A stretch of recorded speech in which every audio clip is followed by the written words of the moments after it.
Welcome to day 64 of A Dish a Day, where I'm attempting to upload a new recipe every day for a year. And today we are making the dish that I have probably made more than any other dish in my life, and is a dish that is so steeped in nostalgia for me, which is beer-battered fish and chips. I grew up fishing with my family quite a bit, and I'll be honest, most of the fish that we caught ended up just being battered. There was very little pan frying fish in our house.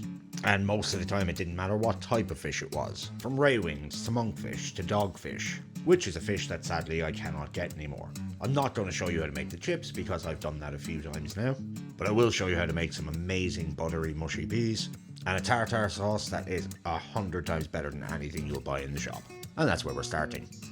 Start by dicing some red onions, some drained capers, and some gherkins or cornichons in my case. Get that into 150 grams mayonnaise with some fresh parsley and some lemon juice. Set that aside, and now we're going to move on to our mushy peas. Get 300 grams of frozen peas into some water, simmer for a few minutes until cooked, drain, and then add 25 grams of Kerrygold, some fresh lemon juice, some salt and pepper, and some fresh parsley, and then give that a quick blitz with a hand blitzer.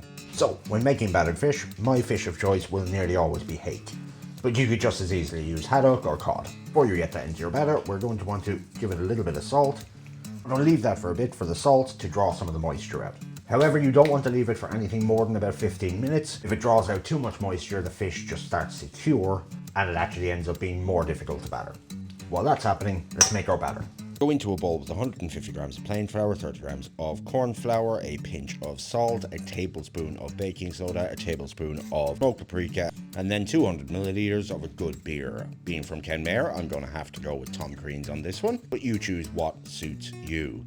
Give your batter a mix, but do not overmix it. It's okay to have a few lumps, but if you overmix it, you'll end up with a chewy batter. Get your fish into some plain flour, and then dust off any excess flour. Get that into your batter, drip off any excess batter, and then get that very gently into some hot oil. You're looking at about 190 degrees centigrade. Fry for about 8 minutes until it's nice and crispy, and season immediately.